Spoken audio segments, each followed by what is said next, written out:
पहिल्यांदा त्या मोबाईल फोनच्या इंस्टाग्राममधनं बाहेर या. मध्यंतरी ते आमचे ते काय ते रील बाज वगैरे सगळे आले होते. मी माझ्याकडे नव्हतं ते मोबाईलवरती, ते टाकलं, ते गुंतायला होतं त्याच्यात.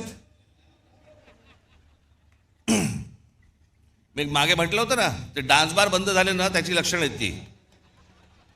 तिकडे ते बंद झालं, इथे मोबाईलवर सुरू झालं.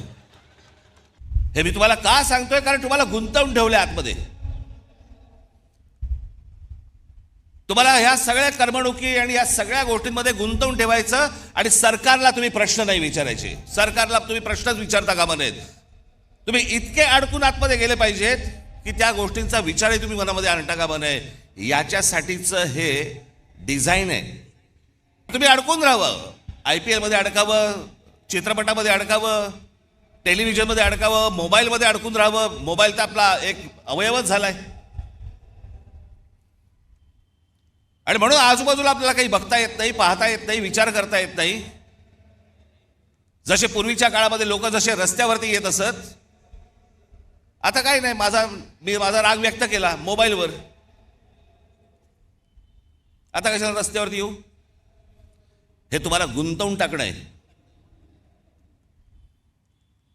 आणि मग महाराष्ट्रामधले जे प्रश्न आहेत, महाराष्ट्रातले जे सत्ताधारी आहेत, यांना प्रश्नच विचारायचे नाहीत.